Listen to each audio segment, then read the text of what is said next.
Okay, welcome back to the Investigative Journal on this February 24th, 2016 day on our calendar. I'm your host, Greg Anthony. You're listening to FirstAmendmentRadio.com. You can listen to my show every evening from 6 p.m. to 7 p.m. That's on First Amendment Radio, as well as 11 a.m. Pacific Time. And if you can't catch either of those two shows, go to my website at arcticbeacon.com. Now, today I'm going to give you a part 2 show of what I did yesterday. I interviewed C.T. Wilcox, author of Transformation of the Republic. That was in 2006, and I did a number of interviews after that. I even think I interviewed him prior to that, and became good friends. And it's a story he worked on for over 15 years, and it's a 375-page expose of Vatican and Jesuit intrigues and interference into the political structure of the United States and Europe.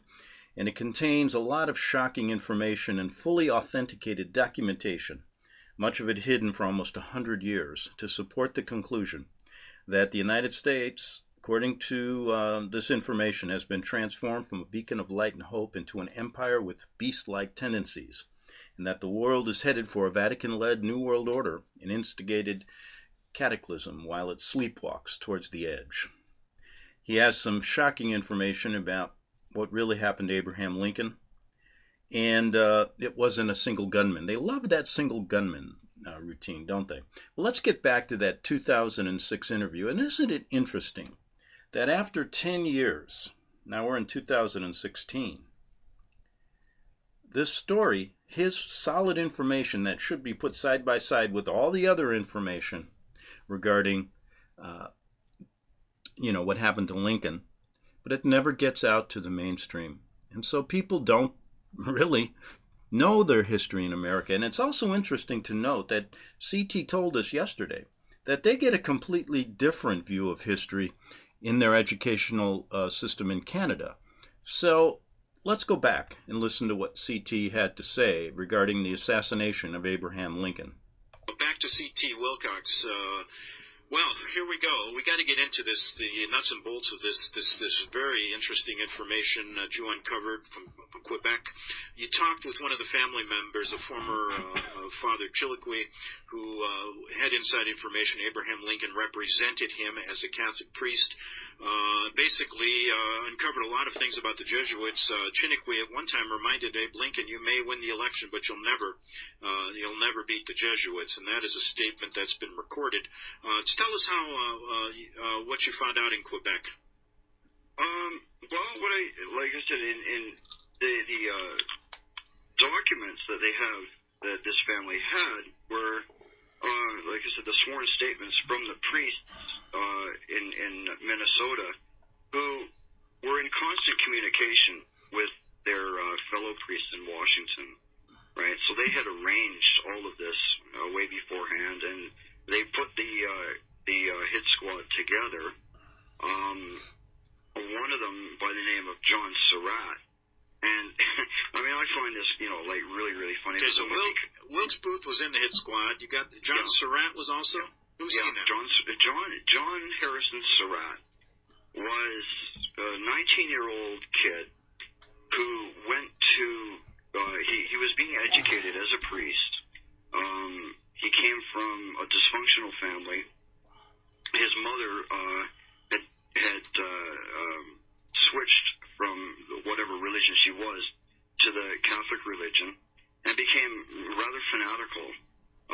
Apparently had written several love letters to one of her priests. Okay. So what the priest did was kind of cultivate this young kid and bend his mind to do what they wanted to do.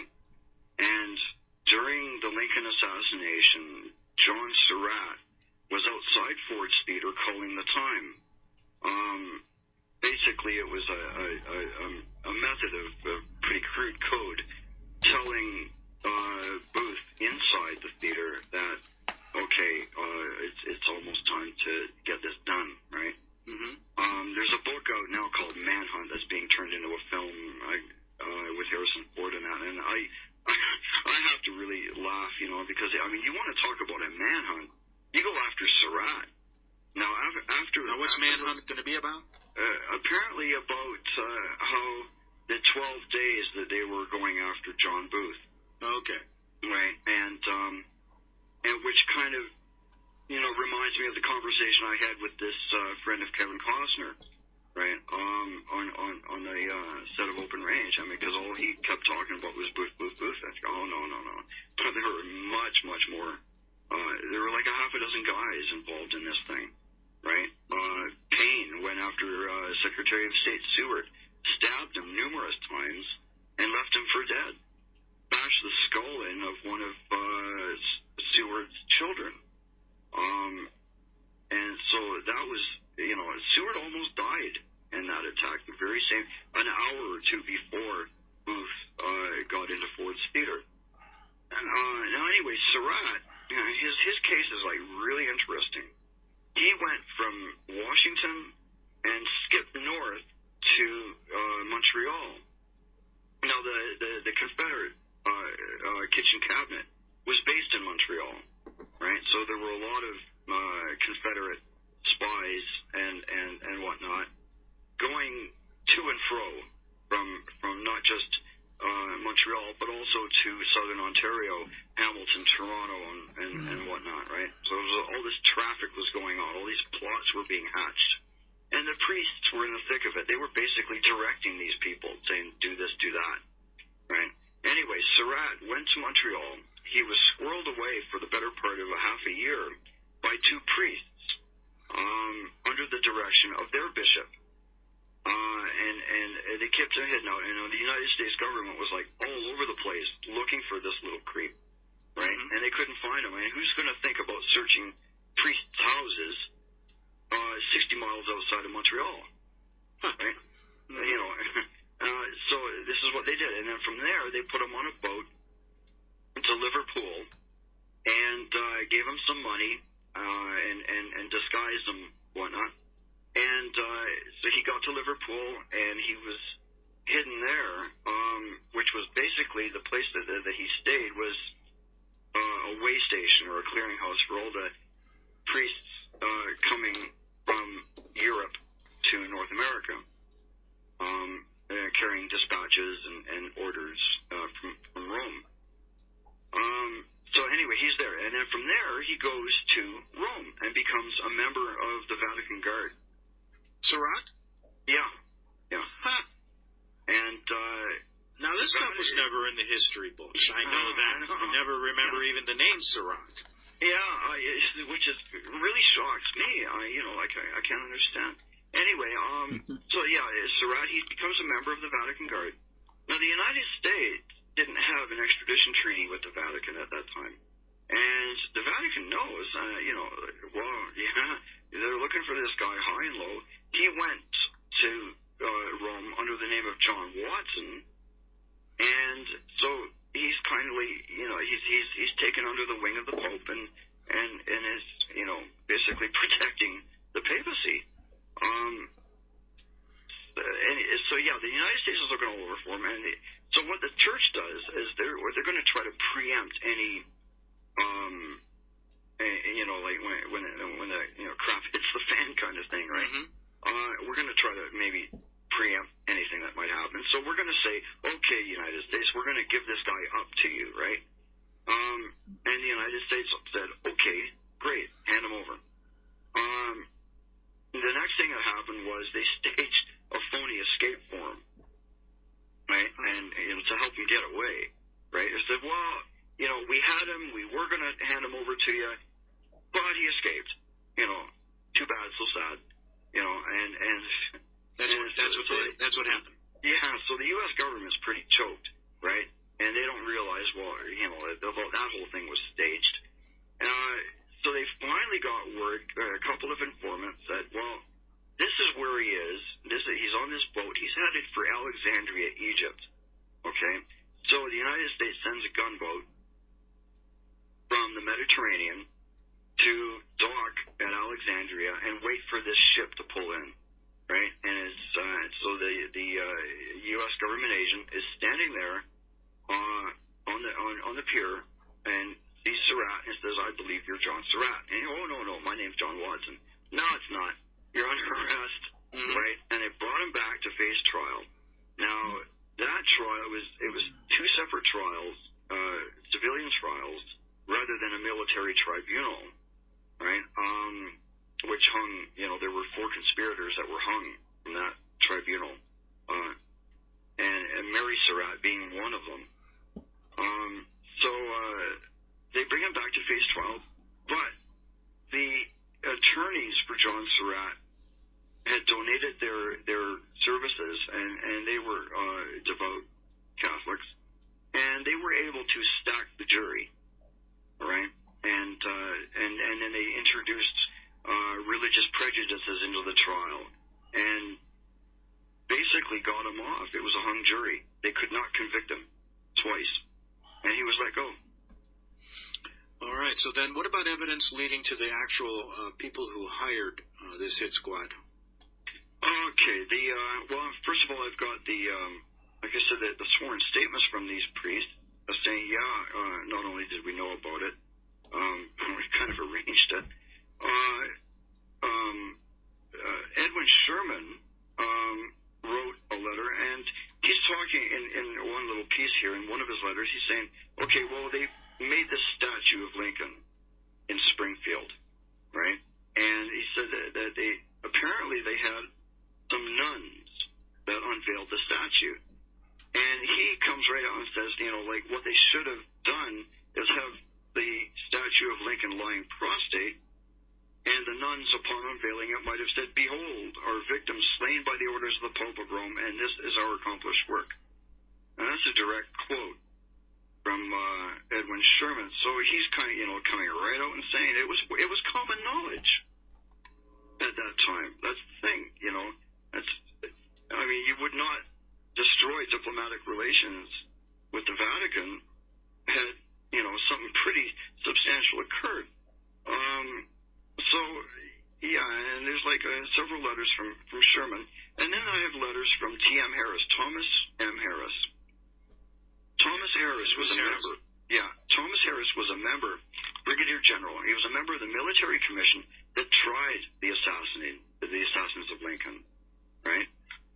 One of his benchmates was a guy named General Lew Wallace. Lew Wallace is the author of Ben-Hur. Okay, listen, why don't you hold that so we can get the complete story right after this break. We're going to take a 3-minute break. Be back on the Investigative Journal. Hey, C.T. Wilcox is my guest. C.T., you were telling us about Mr. Harris? Yeah, Mr. Harris. Okay, one of his benchmates was a man by the name of General Lew Wallace. And he was the author of a book called Ben-Hur. Everybody's familiar with that. Mm-hmm. Ben-Hur was inspired by everything that came out of the trial of the assassins of Abraham Lincoln. Lincoln was assassinated on Good Friday. He was basically sacrificed. He was the savior of the nation, all this stuff, right? Mm-hmm. The main theme running throughout that entire Ben-Hur novel is that Rome is the bad guy, right? Mm-hmm. So, like I said, it was common knowledge then. There were dispatches sent from Rome to Jefferson Davis, from Pius IX, to Jefferson Davis, saying, yeah, we firmly back you. And so, the Vatican was very, very heavily involved in the Civil War and that. And so anyway, T.M. Harris, it says, one of the passages in his letter says, I have from the first, speaking of the Surratt trial and the trial of the assassin, I have from the first suspected that the Church of Rome was the ultimate source of the justification of that crime of the ages, as the tools used for its accomplishment were all furnished by that church. And then he goes on to say that I can also trace the fine hand of the Jesuits all through the trial. And these are what he was seeing as he was sitting on the bench with his other people in that tribunal. In one of his other letters, he goes on to state that our system of government is peculiarly antagonistic to their purposes. So that the subversion of the entire system of government was their ultimate goal. Now, back in 1856 or 54, Chinnicky was being set up by his church. Mr. Chinnicky's case was kind of unique.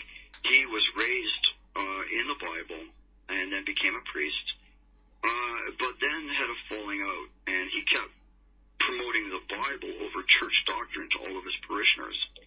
So what was happening was the church was getting very, very upset about this. And, well, he's going to ruin our religion and that if we don't put a stop to it one way or the other. So what they did is they formulated a plan. The Bishop of Chicago and a couple of other priests, one particularly by the name of LaBelle, set him up.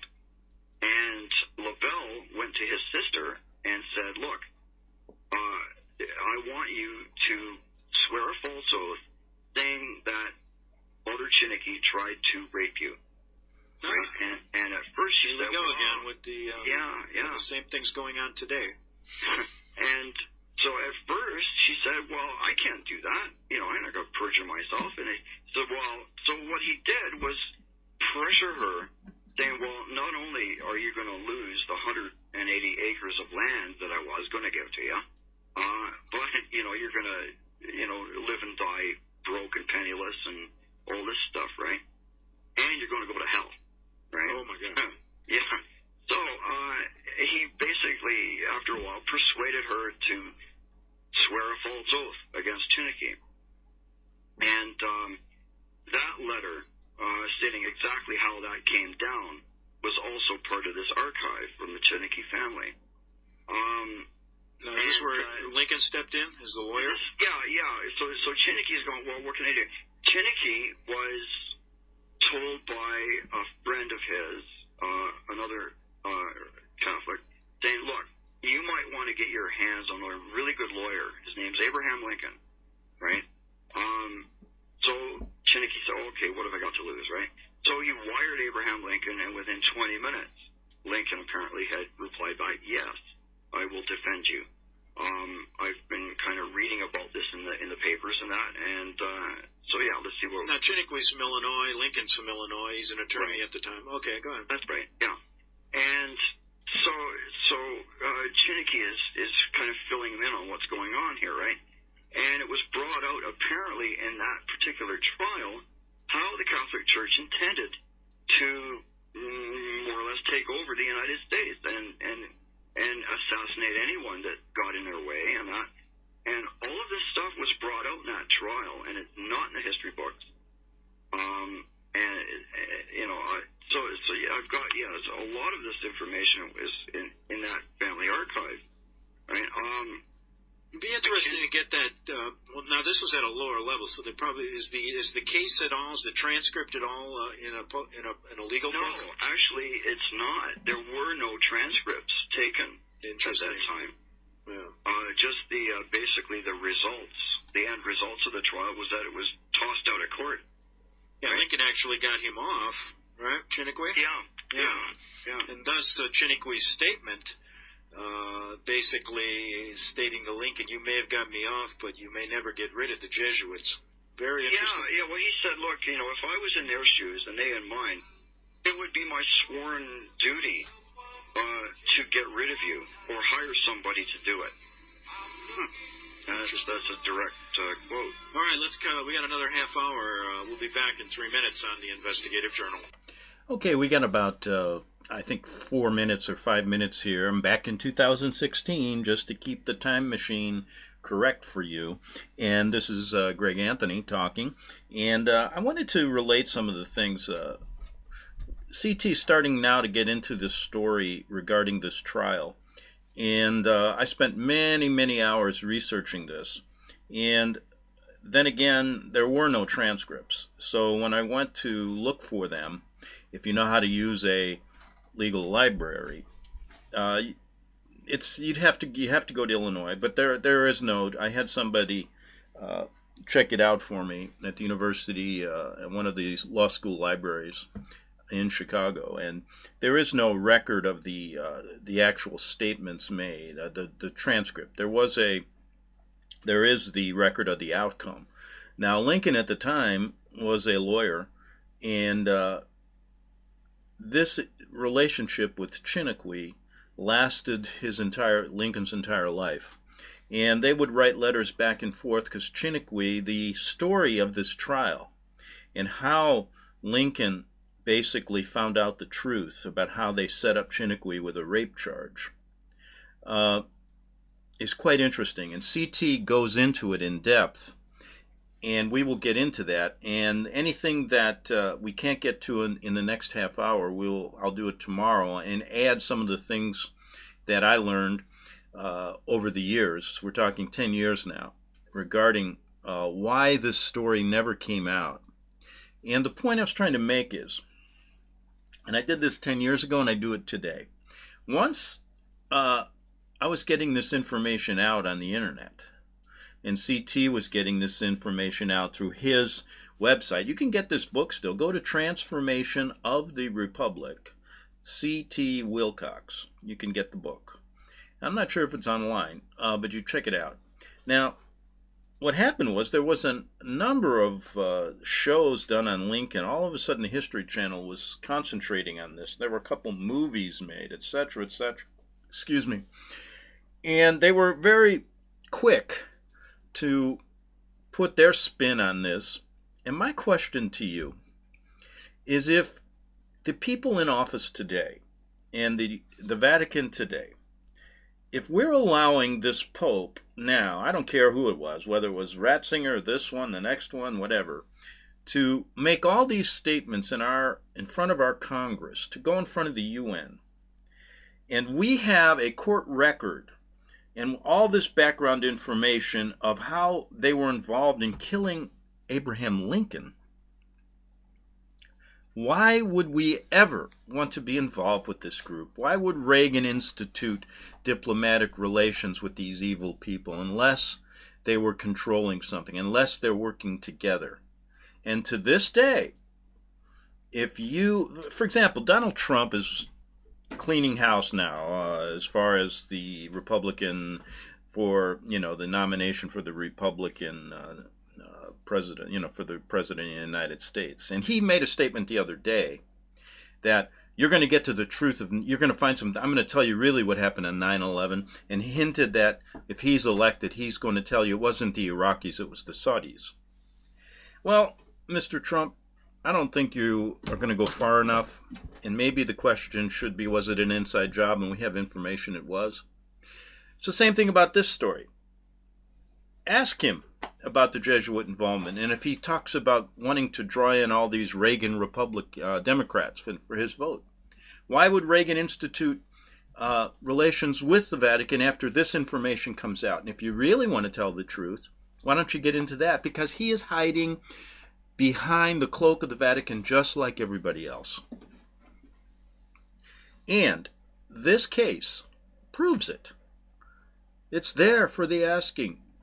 Where is CNN? Where are all these people? Where are even the internet people that are supposed to be telling you the truth? They seem to forget the Vatican involvement always.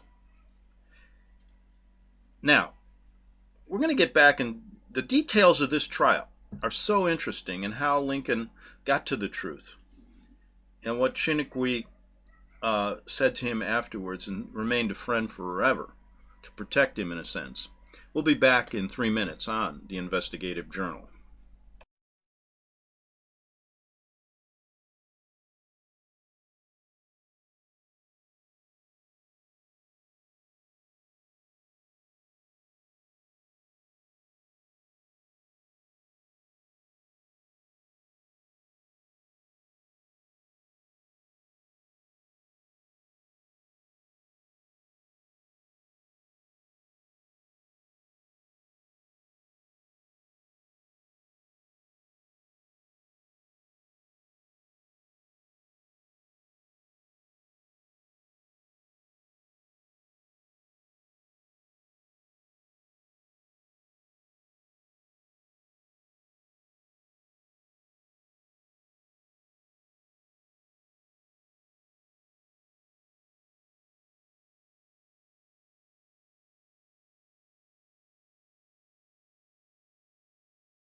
Okay, we are back for the second half hour of the Investigative Journal on this February 24th, 2016 day on our calendar, and we're going back in time to May of 2006, and going back to an interview I did with the author of The Transformation of the Republic, The Truth About the Lincoln Assassination, C.T. Wilcox of Canada.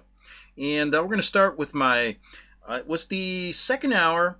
I used to do 2 hours back then, and this was on RBN. And this was the last half hour, and you'll start with my introduction. We're going back in time to 2006. Back in the Investigative Journal, and I, for one, am not going to believe any of these history books any longer. And I, for one, I was an altar boy, a epistle reader. I grew up in the Catholic Church. I think the priests have a lot of confessing to do. They made me go to confession every week, I remember. Bless me, Father, for I have sinned. And, boy, I'll tell you, from what I'm hearing here, this case has been suppressed way too long. How many years now? 140 years we going on now? Easily. Interesting stuff. I'm going to give out the phone number, 800-313-9443. We're going to take some calls in this second half hour, but I did want to ask you this. You did speak to one of the last surviving members of the Chiniquy family in Quebec, who was sitting on all this documentation that the church had no idea existed. They thought they'd burned it all in a small Illinois town. What did she have to say to you? Basically, she said that because of what happened in St. Anne, and because of, what they happened to be sitting on that nobody really knew existed, they were afraid that if it ever got out among, these certain people that can either hire somebody to, do whatever, right, that they would probably be killed and their house burned down in the same manner as it was done in St. Anne, Illinois. Right? So they kept it hush-hush. Yeah. Historians had no idea that this material exists. Or anyone else, right? So, and it was just released like a couple of years ago. And so after that, she went into a nursing home and she died of old age. Right? But yeah, it was not an extensive conversation that I had with her, but she made it very clear that this is very important history. It ought to be preserved. By somebody who can actually do it, right? And so there's a gentleman in north central Ontario that now has this rather extensive archive of 10,000 pieces of material. It's all been scanned and put on disc. And his website is chiniquy.ca. Now, what kind of response have you got from people who say, well, listen, CT, this isn't the way it went down? What kind of response have you got from people who have disagreed with you? Well, I haven't had too much people disagree. I mean, it's all documented history. I mean, what are you going to do? Say, well, no, they made it all up? Yeah. Really, basically, it's like saying that the Inquisition was made up or the Crusades were made up. Mm-hmm. All right, listen, let's take a call. Daryl in Pennsylvania, you're on the Investigative Journal. Daryl? Yeah, hi, Greg, and hi, Mr. Wilcox, and I got a couple of questions from Mr. Wilcox. Okay.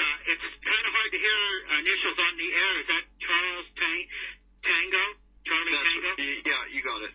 Okay, Wilcox, and it's, you said that your book was, definitely want to get a copy, was $39.95 with postage, and you said international money order or certified check. Is that, I'm asking both of you this, is that the same as a cashier's check at a bank? A certified check? Yeah, is a cashier's check from your bank the same as... Yeah, I think so. Okay, here's the other question for you. You mentioned Brigadier General Thomas Harris. I've got two books in one volume here. His book is called Rome's Responsibility for the Assassination of Abraham Lincoln. I assume you have that. Do you also have the book by Bert McCarty, The Suppressed Truth About the Assassination of Abraham Lincoln? Yes, I do, and I borrow rather heavily from that. Okay, because that book goes for $14 from a place called Ozark Books. Could I give that information out, Greg? Sure. People would want to get that. Anything, It's got some neat photos in the back. It actually shows a picture of the 12-man military commission that Brigadier General Harris sat on. And as you already mentioned, that there were over 1,000 conspirators. There had to be at least 9 because they tried 8, which did not include John Harrison Surratt, and hung 4 of them, including a woman, Mary Surratt. Ozark, it's very simple. The guy doesn't take money, doesn't take credit cards. Ozark Books, Box 3703, excuse me, Springfield, Missouri, MO 65808. I'll give it once again. Ozark Books, Box 3703, Springfield, Missouri 65808, and you can get both of those books for both books in one volume for $14 post-paid. And you mentioned also Chiniquy. I'm sure you're aware that they do have a book, 50 Years in the Church of Rome by Charles Chiniquy, where he does get into his close relationship with Abraham Lincoln, and folks can get that from Chick Publications. They can find that on the net. But I just want to say that I haven't done near as much research as obviously you have, CT. However, everything you said about Lincoln, I have found in those two books. Yeah, well, I've got quite a bit more that was not available in 1923. Right, and most of those books were obviously written quite early in the history of our country. Oh, yeah, and one of the letters from Harris explains exactly how he came about writing the trial of the assassination and his follow-up book, Rome's Responsibility. Like the letters here, there's a lot of correspondence that took place between himself and Chiniquy, and it was basically with Chiniquy's help that he was able to put together Rome's Responsibility. Well, all I can say, gentlemen, is thanks so much for covering this topic. It really needs to be covered, and God bless you both. And I do urge everyone to get that book from Mr. Wilcox.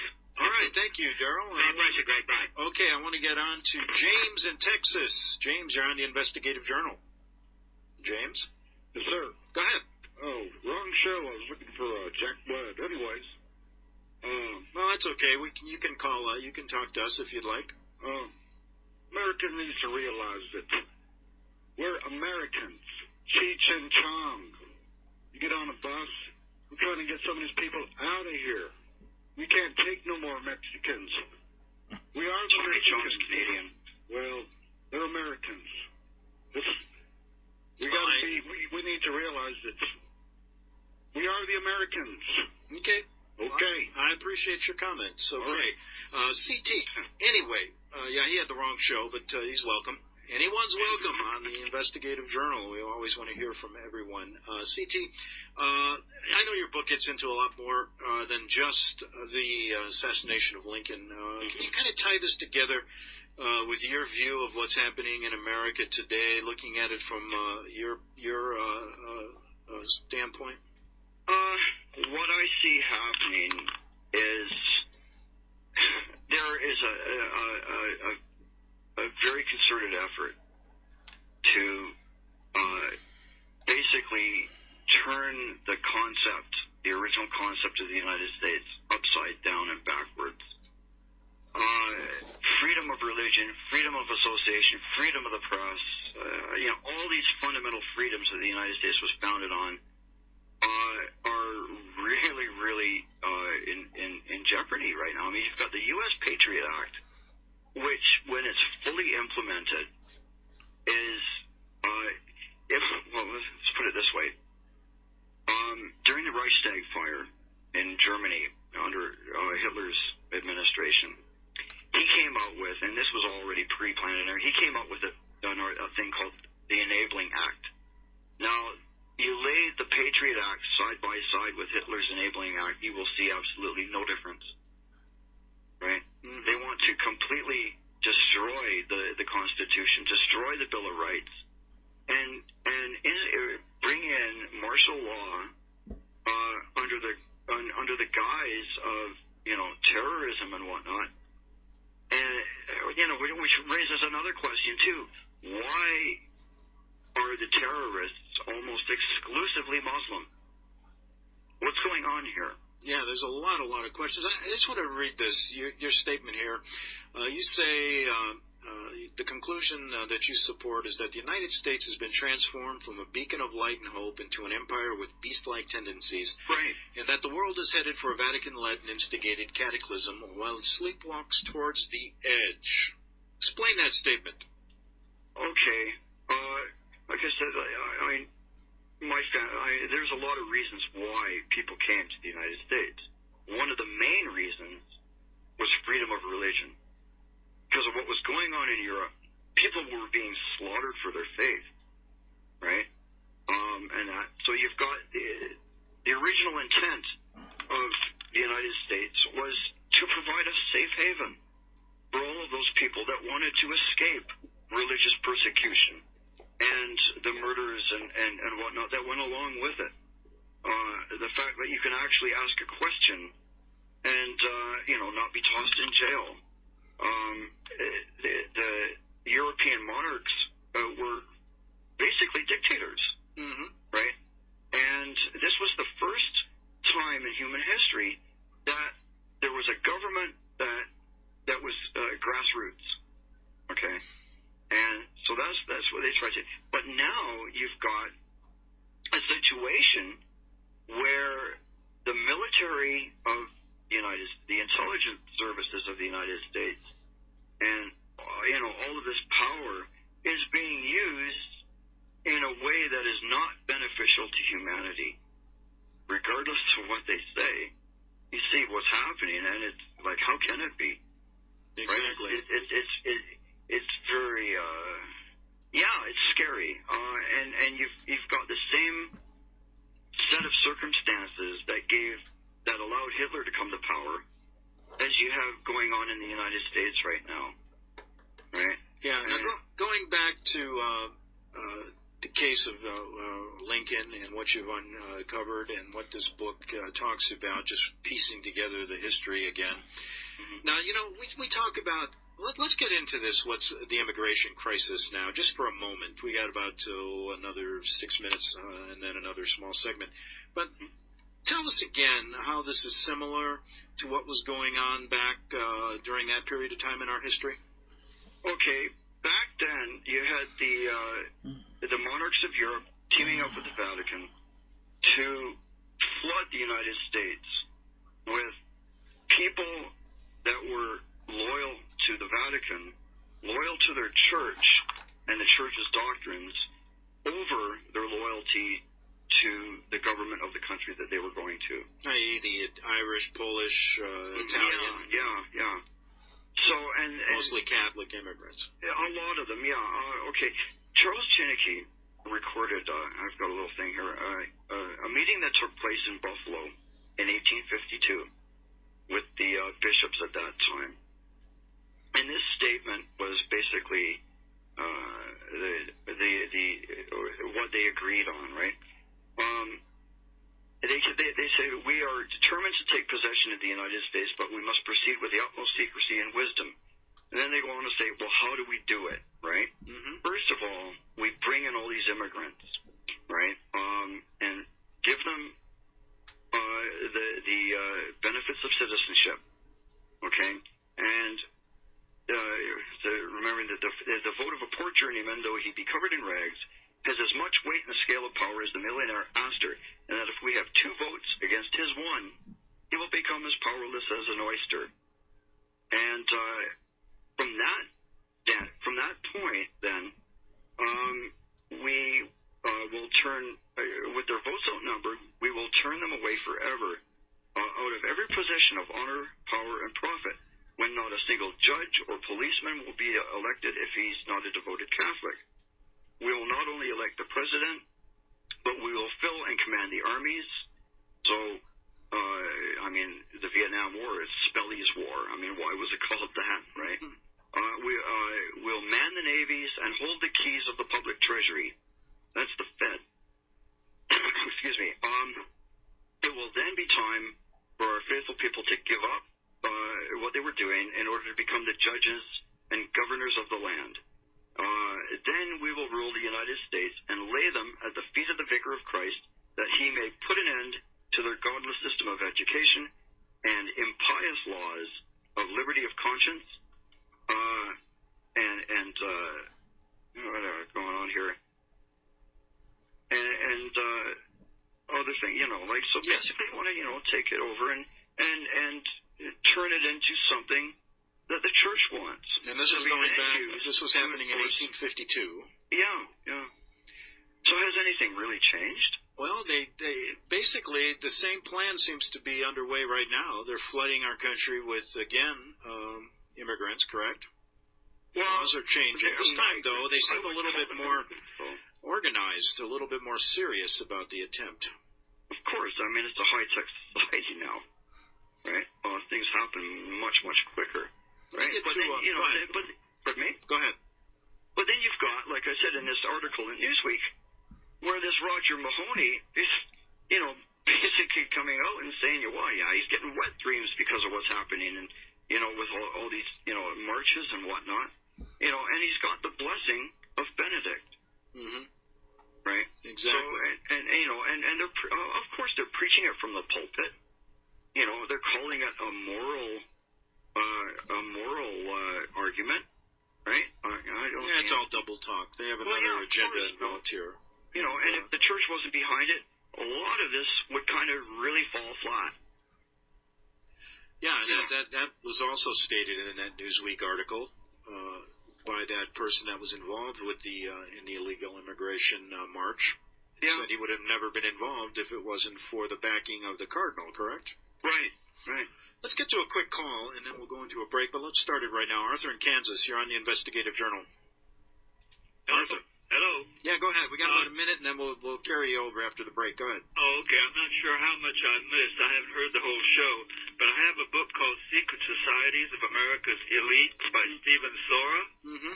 You know that one? I've heard of it. I haven't read it, but go ahead and tell us about it. It's got some great connections in here. It gets into the opium connections and all that business, but also the Lincoln assassination, and about Robert Lincoln, the son, which I did not realize. He was in the White House when his father was shot. He was with President Garfield in 1881 when he was shot, and in Buffalo when President McKinley was shot. Yeah.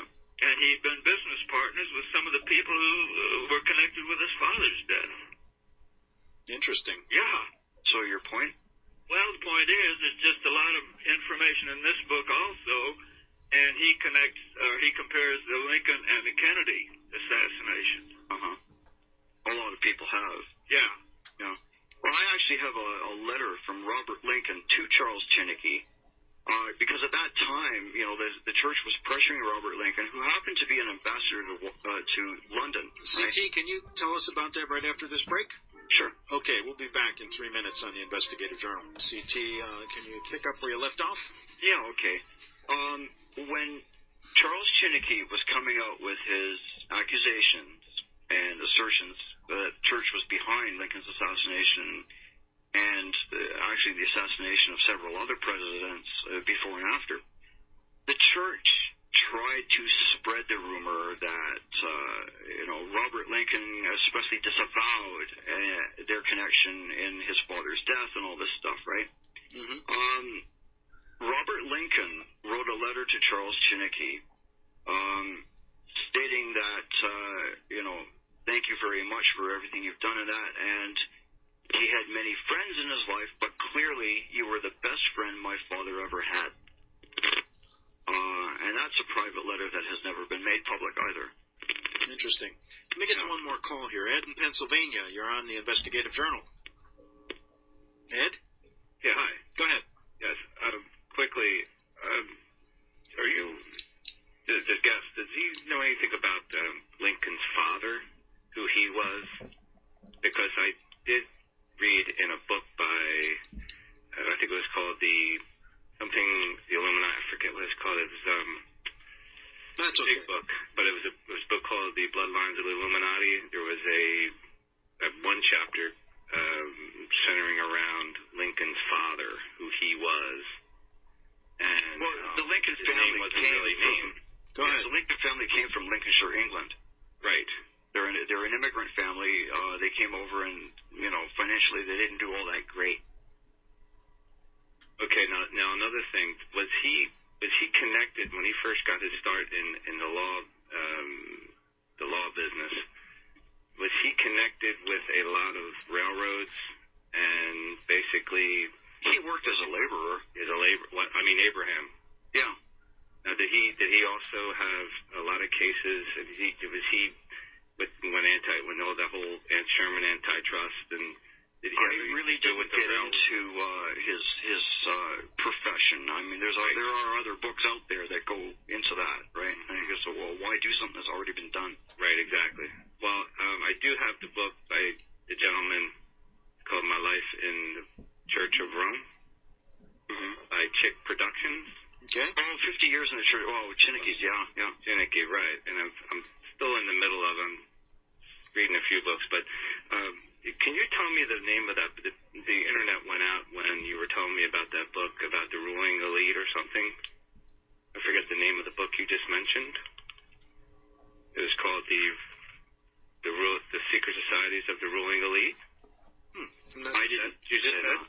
Oh, what was the name of the title of the book you just said? You said it about 15 minutes ago. Did you say that, CT? I didn't say anything about ruling elite or anything. Maybe it was a caller. You know what? Yeah, as a caller, you can go to our archives at RBN and get that, listen to the show. Thank you, Greg. Okay, thanks a lot for calling. Hey, CT, thanks a lot for this fascinating 2 hours. We're all out of time. Well, thank you very much, Greg. Okay, we're back in 2016. This is the Investigative Journal, and I just went over one of my interviews with C.T. Wilcox. And every time I go back, I feel 10 years younger every time I listen to the shows that I did back then.